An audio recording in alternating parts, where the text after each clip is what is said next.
உங்களை முன்னேற்றும் நோக்கோடு பயணிக்கும் பசுமை 90.4 FM. இனி என்றும் உங்களோடுதான். இந்திய விடுதலை நாள் அமுதப் பெருவிழா, இந்திய அரசின் விஞ்ஞான் பிரசார் அறிவியல் பலகை, தமிழ்நாடு அரசின் அறிவியல் தொழில்நுட்ப மையம், பசுமை 90.4 இணைந்து வழங்கும் சிறப்பு தொடர் நிகழ்ச்சி அறிவியலோடு விளையாடு. இது அறிவியல் உண்மைகளை எடுத்துக் கூறும் சிறப்பு தொடர் நிகழ்ச்சி. அத்தியாயம் 4. நிகழ்ச்சியில் உங்களோடு கவிவலவன். நேயர் நெஞ்சங்கள் இணைந்திருக்கும் இந்த நிகழ்ச்சி பசுமை சமுதாய வானொலி 90.4 அறிவியலோடு விளையாடு. இந்த தொடர் சிறப்பு நிகழ்ச்சியில நான் உங்கள் அன்பு தோழி செந்தமிழ் செல்வி, அப்புறம் கவிவலவனு இணைஞ்சிருக்காங்க. அவங்க வர லேட்டாகும் போல. ஸோ வாங்க நண்பர்களே, நம்ம நிகழ்ச்சிக்குள்ள போகலாம். இருங்க செந்தமிழ் செல்வி, நானும் வந்துட்டேன் நிகழ்ச்சியில. வணக்கம் நண்பர்களே, நீங்க கேட்டுட்டு இருக்கிறது பசுமை சமுதாய வானொலி 90.4 உங்கள் முன்னேற்றத்திற்கான வானொலி. இது ஒரு சிறப்பு நிகழ்ச்சி, அறிவியலோடு விளையாடு. அறிவியல் தொடர்பான பல தகவல்களை இந்த நிகழ்ச்சியில் உங்களுக்காக, நேயர்களுக்காக, நமக்காக, எல்லாருக்குமாகவும் சிறப்பு விருந்தினர்கள் நிறைய பேர் கலந்துக்கிட்டு நிகழ்ச்சியில் பல்வேறு தகவல்களை பகிர்ந்துக்கிட்டே வர்றாங்க. இன்னைக்கு நிகழ்ச்சியில் கொஞ்சம் வித்தியாசமான தகவல்களை எல்லாம் தர்றாங்க அப்படின்னு சொல்லியிருந்தாங்க. நானும் என்ன மாதிரியான தகவல்களை தெரிஞ்சுக்க போகிறோம் அப்படிங்கிற ஆவலோடையே இருந்தேன்னா, வர வழியில் பார்த்தீங்க அப்படின்னா தர்பூசணிகளை கொஞ்சம் பார்த்துட்டேன். நல்ல சிவப்பு நிறத்தில் இருந்ததுனால அது நம்மளை அட்ராக்ட் பண்ணிருச்சு. சரி, வெயில் ஓவராக இருக்கே, கொஞ்சம் வாங்கிட்டு போயிடலாம் அப்படிங்கிறதுக்காக வெயிட் பண்ணேன். அதனால கொஞ்சம் காலதாமதம் ஆயிடுச்சு. அதுக்குள்ள ஆர்ஜே நிகழ்ச்சியை ஸ்டார்ட் பண்ணிட்டாங்க. இப்போ நானும் உங்களோட சேர்ந்து இணைஞ்சிருக்கிறேன். சரி, வாங்க நண்பர்களே, நிகழ்ச்சிக்கு போகலாம். இன்னைக்கு என்ன தெரிஞ்சுக்க போறோம்? ஆமா, இன்னைக்கு நம்ம நிகழ்ச்சியில் என்ன தெரிஞ்சுக்க போறோம் அப்படின்னா, நம்ம தினசரி சாப்பிட்ற உணவுப் பொருட்கள்ல நிறைய கலப்படம் இருக்கு. ஸோ அதை பத்தி தான் தெரிஞ்சுக்க போறோம். ஆமா, நீங்க ரொம்ப வளவலன்னு பேசிட்டீங்க. ஸோ அதனால ஒரு பிரேக் அப்புறமா நிகழ்ச்சியை தொடங்கிக்கலாம். ஆமா நண்பர்களே, ஒரு பிரேக் வருது. பிரேக் எடுத்துட்டு வாங்க. அதுக்குள்ள வாங்கிட்டு வந்து இந்த தர்பூசணியை நாங்களும் சாப்பிட்டுட்டு வந்துடுறோம். வெயிலுக்கு இதமா நீங்களும் நிறைய பழ வகைகளை வாங்கி சாப்பிடுங்க. இந்த வெயில் காலத்தை நம்ம சரியான முறையில் கையாளணும் அப்படின்னா நமக்கு கண்டிப்பா சில விட்டமின் ஐட்டம்ஸ் தேவைப்படுது. ஸோ நீங்களும் ஏதாவது சாப்பிட்டு வந்துருங்க. ஒரு பிரேக் வருது. அறிவியலோடு விளையாடு, அறிவியலோடு விளையாடு. ஆயிரம் ஆயிரம் அறிவியலு அன்றாடத்துல கொட்டி கிடக்கு. ஆயிரம் ஆயிரம் அறிவியலு அன்றாடத்துல கொட்டி கிடக்கு. ஆயிரம் ஆயிரம் அறிவியலு அன்றாடத்துல கொட்டி கிடக்கு. குக்கருல கும்மாலும் போடுவது அறிவியலு, இருட்டலும் ஒளியாக மின்னுவது அறிவியலு. குக்கருல கும்மாலும் போடுவது அறிவியலு, இருட்டில ஒளியாக மின்னுவது அறிவியலு. ஆயிரம் ஆயிரம் அறிவியலு அன்றாடத்தில கொட்டி கிடக்கு. ஆயிரம் ஆயிரம் அறிவியலு அன்றாடத்தில கொட்டி கிடக்கு.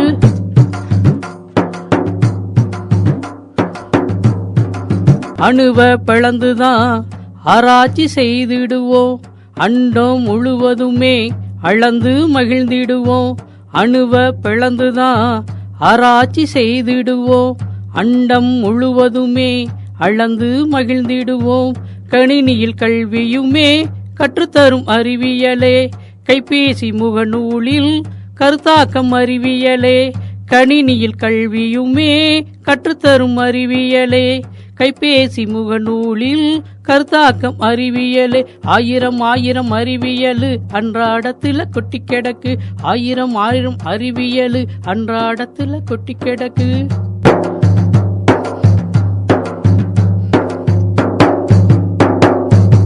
விவசாயம் செய்திடுவோம், விண்ணிலே பறந்திடுவோம். விவசாயம் செய்திடுவோம், விண்ணிலே பறந்திடுவோம். விளையாடுவோம் விளையாடுவோம், அறிவியலோடு விளையாடுவோம். விளையாடுவோம் விளையாடுவோம், அறிவியலோடு விளையாடுவோம். விண்ணிலே பறந்திடுவோம், விவசாயம் செய்திடுவோம். விவசாயம் செய்திடுவோம், விண்ணிலே பறந்திடுவோம். விளையாடுவோம் விளையாடுவோம், அறிவியலோடு விளையாடுவோம். ஆயிரம் ஆயிரம் அறிவியலு அன்றாடத்தில கொட்டி கிடக்கு. ஆயிரம் ஆயிரம் அறிவியலு அன்றாடத்தில கொட்டி கிடக்கு. அன்றாடத்தில கொட்டி கிடக்கு. அன்றாடத்தில கொட்டி கிடக்கு. அறிவியலோடு விளையாடு, அறிவியலோடு விளையாடு. வெல்கம் பேக் நேயர்களே, நிகழ்ச்சிக்குள்ள வந்தாச்சு. தர்பூசணி சாப்பிட்டோம். டேஸ்ட் நல்லா இல்லை, ஆனால் கலர் வந்து ரொம்ப அட்ராக்டிவாக இருந்தது. ஒருவேளை இதுலேயும் கலப்படம் இருக்குமோ? சரி வாங்க நம்ம டாபிக்குள்ளே வந்துட்டோம். ஆமாம் நண்பர்களே, நம்ம டாபிக்குள்ளே வந்துட்டோம். இவங்க தர்பூசணி நல்லா இல்லை, கலர் அட்ராக்டிவாக இருக்குது அந்த மாதிரி சொல்லியிருக்கிறாங்க. இந்த மாதிரி நம்ம டெய்லி சாப்பிடக்கூடிய நிறைய பொருட்கள் நம்மளை கவரக்கூடியதாக இருக்கும். அதே வகையில் அது ஆரோக்கியம் தருமா, சரியான அளவில் தரத்தில் இருக்கா அப்படிங்கிறதெல்லாம் நம்ம கொஞ்சம் செக் பண்ணிக்கணும். அதை நம்ம பண்ணுறதில்ல.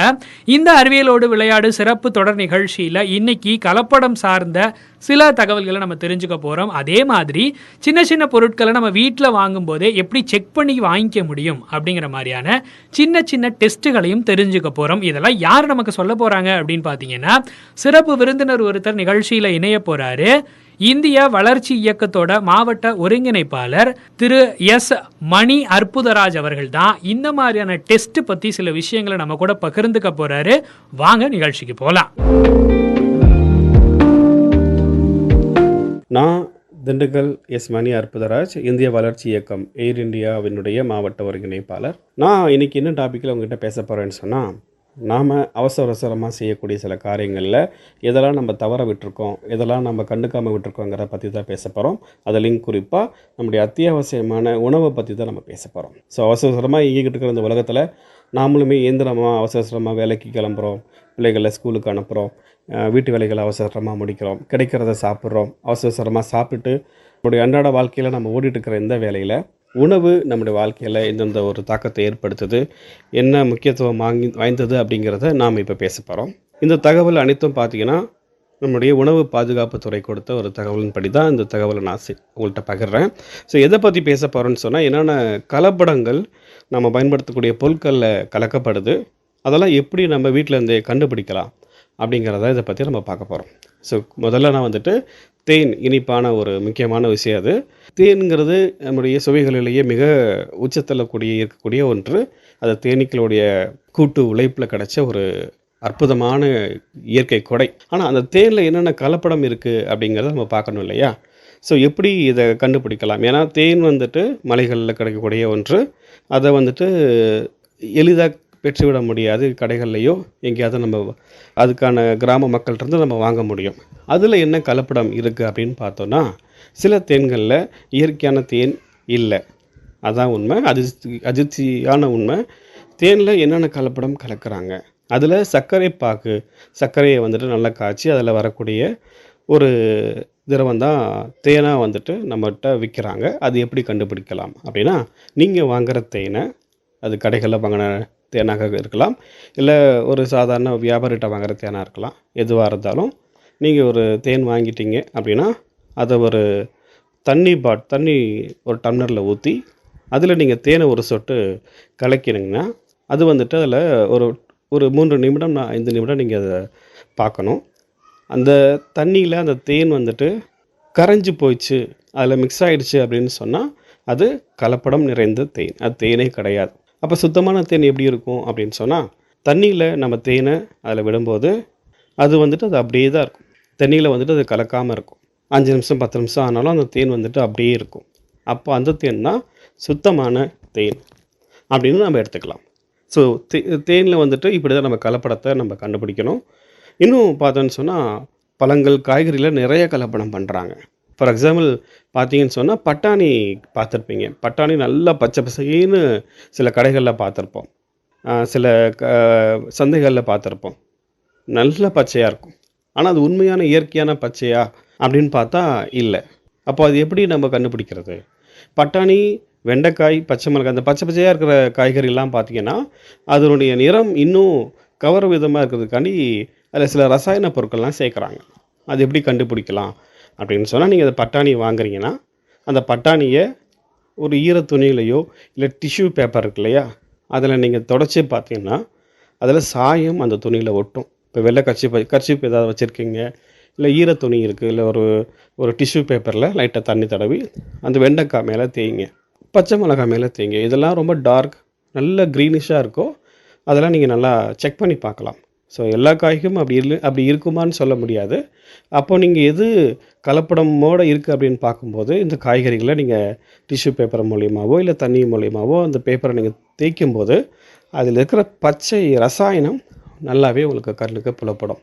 ஸோ அந்த மாதிரி எல்லாமே முழுக்க நம்ம கழுவாமையோ இல்லை நம்ம அப்படியே சமைக்கும்போது அது நம்ம உடம்புக்குள்ளே போகும்போது அது பெரிய பாதிப்பை ஏற்படுது. குறிப்பாக குழந்தைங்க, முதியவங்க, மருத்துவம் எடுத்துக்கிட்டு இருக்கிற நோயாளிங்க, அவங்கெல்லாம் சாப்பிடும்போது அது பெரிய ஒரு தாக்கத்தையோ நோயை வந்துட்டு உண்டு பண்ணுது. ஸோ இதுதான் காய்கறி மேலே தெளிக்கக்கூடிய ஒரு பச்சை ரசாயனம். ஸோ சில சந்தைகளில் பார்த்தீங்கன்னு சொன்னால் இது பெருவாரியான விஷயங்கள் பெரிய பெரிய விதத்தில் நடக்குது. ஒரு பெரிய வாளிலையோ பெரிய பெரிய ஒரு அண்டாவில் வந்துட்டு அந்த ரசாயன தண்ணியை ஊற்றி அதை பச்சை கலரில் நல்லா கலக்கிறாங்க. அதில் எல்லா காய்கறியும் போட்டு அதில் வந்துட்டு இந்த பச்சைத்தன்மை வந்துட்டு அதிகப்படுத்தி வியாபாரம் பண்ணுறாங்க. ஸோ இதுதான் வந்துட்டு நம்ம அது காய்கறி வாங்கும்போது அதை நம்ம ஒரு டிஷ்யூ பேப்பர்லையோ இல்லை ஒரு ஈரத்துணியை துடைக்கும் போது அந்த பச்சை கலர் ஒட்டி இருந்துச்சுன்னா அது கலப்படம் நிறைந்த ஒரு உணவுப் பொருள். அதை வாங்குறத நம்ம தவிர்க்கணும் அப்படிங்கிறத நான் உங்களுக்கு சொல்ல வரேன். இரண்டாவது பார்த்தீங்கன்னு சொன்னால் நம்ம பழங்கள் வந்து நம்ம சாப்பிட்டுருப்போம். இப்போ குறிப்பாக வாழைப்பழம் பார்த்தீங்கன்னா எல்லா சீசன்லையும் கிடைக்கக்கூடிய ஒரு வாழையை நமக்கு கிடைக்கும். எல்லா சீசன்லையும் எல்லா காலத்துலேயும் நம்ம வாழைப்பழம் விரும்பி சாப்பிடுவோம். அது எல்லாருக்கும் பிடித்தமான ஒன்றாக இருக்கும். அதில் எப்படி கலப்படம் கலக்கிறாங்க அப்படிங்கிறது பழைய காலம் ஆரம்ப காலங்களில் பார்த்திங்கன்னா அப்படி இயற்கையாகவே அது பழுக்க வச்சு அதில் பழங்களை எடுத்து நம்ம சாப்பிட்ருக்கோம். மரத்துலேருந்தே பழுத்து அதை நம்ம எடுத்து சாப்பிட்ருக்கோம்.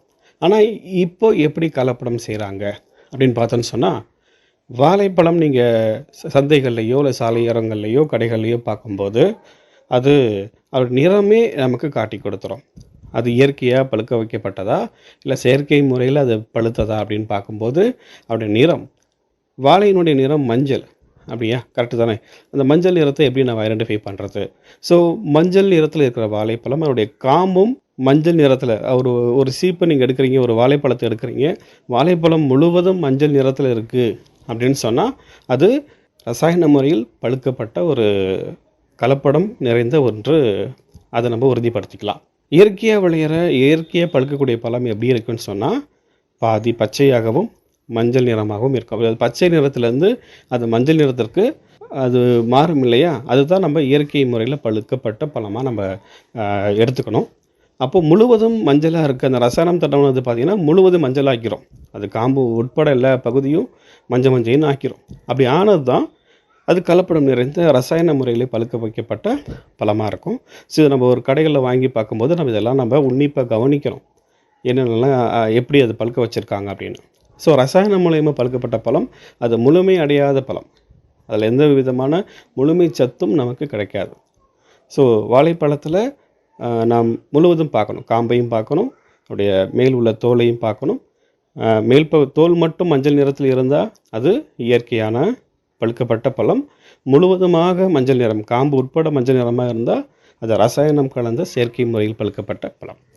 ஸோ இன்னும் நம்ம பார்த்தோன்னு சொன்னால் நிறையா பழங்கள் கலப்படமோ இல்லை செயற்கை முறையில் செய்யப்பட்டு நம்ம விற்பனைக்கு வச்சுருக்குறாங்க. குறிப்பாக ஆப்பிள் பழம். ஆப்பிள் எல்லாருக்குமே பிடிக்கும். குறிப்பாக குழந்தைகள், வயசானவங்களாம் நல்லா விரும்பி சாப்பிடுவாங்க. ஸோ அதில் என்ன விதமான ரசாயனம் என்னென்ன கலந்துருக்காங்கன்னு பார்த்தோன்னா ஆப்பிள் அதோடைய இமாச்சல் பிரதேசம் பெரிய பெரிய ஒரு பனி பிரதேசம், மலைகள்லேருந்து கொண்டு வரக்கூடிய ஒரு உணவுப் பொருள், ஒரு பழம். ஆனால் அது ஒரு அங்கேருந்து இங்கே கொண்டு வருவதற்கான அந்த கால இடைவெளி இருக்கு இல்லையா? ஸோ அதுக்குள்ளே அது கெட்டு போகக்கூடாதுங்கிறதுக்காண்டி அந்த ஆப்பிள் பழத்தின் மேலே மெழுகு தடவுறாங்க. அந்த மெழுகு நமக்கு கண்ணில் பார்க்கும்போது தெரியாது, அது நல்லா ஷைனிங்காக இருக்கும். அந்த ஆப்பிளை நம்ம கடையில் பார்த்தாலே நல்லா பலபலன்னு இருக்கும். நமக்கு அது பார்வைக்கு அது ஃப்ரெஷ்ஷாக இருக்குது, நேற்று தான் பறித்து நம்ம கடையில் வச்சுருக்காங்க அப்படின்னு நினைக்கிறோம். ஆனால் ஆப்பிள் நீண்ட நாள் கெடக்கூடாது, அது அப்படியே இருக்கணுங்கிறதுக்காண்டி என்ன பண்ணுறாங்கன்னா அதை மெழுகில் முக்கி அது ஆப்பிள் எடுக்கிறாங்க. ஆனால் பார்வையில் அது மெழுகு அப்படியே ஷைனிங்காக இருக்கும், புதுசாக இருக்கும். ஸோ அதை மெழுகு நம்ம கையில் நம்ம நகத்தில் லைட்டாக அப்படி சுரண்டி பார்த்தோன்னு சொன்னால் அந்த மெழுகு நம்ம கையில் ஒட்டிட்டு வரும். ஸோ தெரியும், நம்ம நகத்திலே லைட்டாக அப்படி ஒரு பழத்தை எடுத்து அப்படி சுரண்டி பார்த்தோன்னா அந்த மெழுகினுடைய அந்த தன்மை பிசு பிசுன்னு ஒரு மாதிரியான கையில் தென்படும். அப்படி இருந்துச்சுன்னு சொன்னால் அந்த ஆப்பிள் பழத்தில் முழுவதும் மெழுகு இருக்கிறத நம்ம உறுதிப்படுத்திக்கலாம். ஸோ இன்கேஸ் நம்ம வீட்டில் வாங்கிட்டு போய் குழந்தைங்களுக்கு கட் பண்ணி கொடுக்குறோம், அது என்ன செய்ய போகுது அப்படின்னு பார்த்தோன்னா அதை நீங்கள் மெழுகு இருக்குன்னே கண்டுக்காமல் நீங்கள் அப்படியே அந்த மெழுகுடைய கட் பண்ணி குழந்தைங்களுக்கோ முதியோருக்கோ கொடுத்தீங்கன்னு சொன்னால் அது அப்படியே நம்ம வயிற்றுக்குள்ளே போய் தங்கிரும். அது டைஜஸ்ட் ஆக ரொம்ப நேரம் எடுத்துக்கும். அது டைஜஸ்டே ஆகாது சில நேரங்களில். அது என்ன ஆகும்னா காலப்போக்கில் கேன்சராகவோ இல்லை வேறு ஏதாவது உபாதைகள் கண்டிப்பாக நம்முடைய உடலுக்கு கொடுக்கும். ஸோ இந்த ஆப்பிள் பழங்களில் தடவப்படுகிறது மெழுகானது மிகப்பெரிய உணவு சிக்கலை, அதாவது உணவு செரிமான சிக்கலை கண்டிப்பாக நம்ம உடம்புக்கு கொடுக்கும். அப்போது அந்த மெழுகை நம்ம என்ன செய்யலாம் அப்படிங்கிறத நீங்கள் என்ன பண்ணணுன்னா, ஒரு சுடு தண்ணியில் அந்த மெழுகை வந்துட்டு நீங்கள் கழுவணும். நார்மலாக நம்ம தண்ணியில் கழுவுவோம்.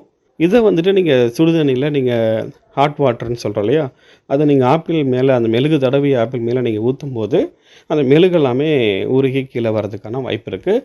அது ஒரு 90% கொஞ்சம் நீங்கப்படும். இல்லைன்னா நீங்கள் தோல் நீக்கிட்டு உள்பகுதியை மட்டும் நீங்கள் சாப்பிட்லாம். ஸோ இப்படி தான் நம்ம அன்றாடம் வாங்கக்கூடிய உணவுப் பொருட்களில், காய்கறியில், பழங்களில் இந்த மாதிரியான கலப்படங்கள், ரசாயன பொருட்கள் எல்லாமே சேர்க்குறாங்க.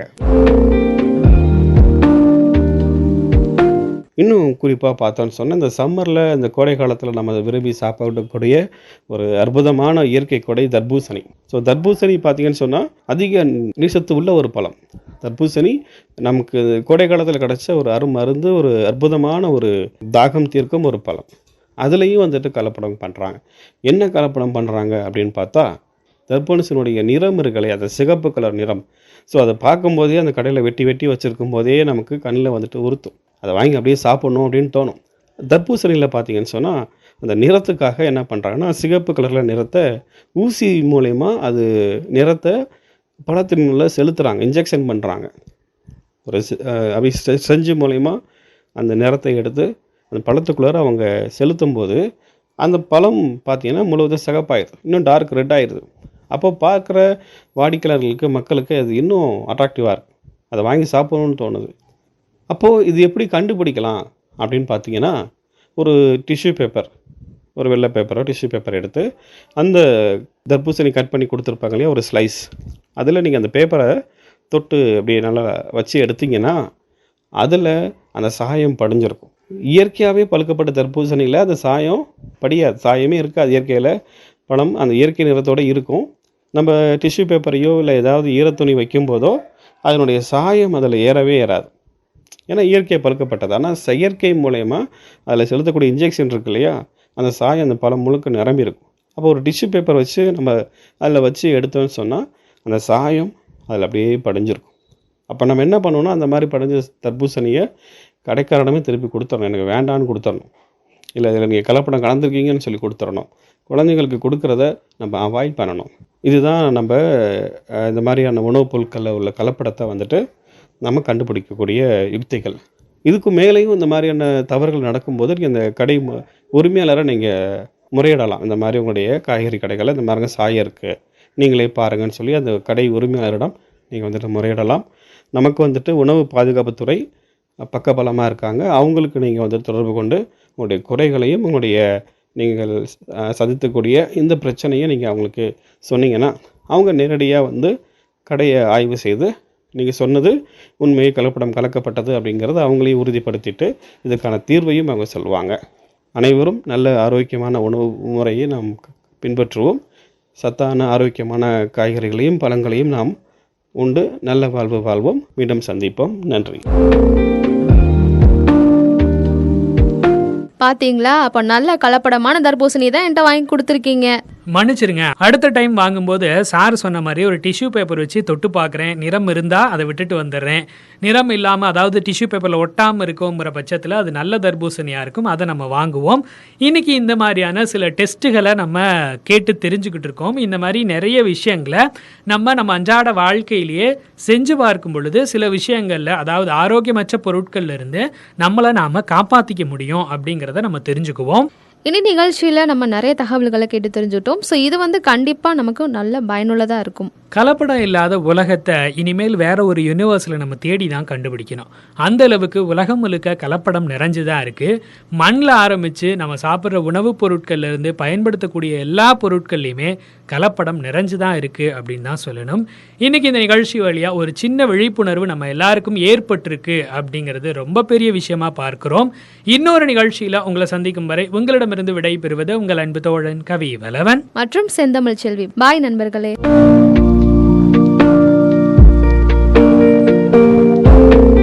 இந்த இந்த அறிவியலோடு விளையாடு சிறப்பு தொடர் நிகழ்ச்சியை பத்தின உங்களுடைய கருத்துக்களை பசுமை வானொலி 90.4 H2/30 RM colony second cross Dindigul அப்படிங்கிற அட்ரஸ்க்கு எழுதி அனுப்பலாம். இல்லைன்னா 9486974747 அப்படிங்கிற நம்ம பசுமை வானொலியோட வாட்ஸ்அப் நம்பருக்கு அனுப்பலாம். இது இல்லாம பசுமை FM அப்படிங்கிற FB, இன்ஸ்டாகிராம், ட்விட்டர் பேஜ்கள்லயும் உங்களுடைய கருத்துக்களை நீங்க பகிர்ந்துக்கலாம். இன்னொரு நிகழ்ச்சியில உங்களை சந்திக்கும் வரை உங்களிடமிருந்து விடை பெறுவது உங்கள் அன்பு தோழன் கவிவலவன்.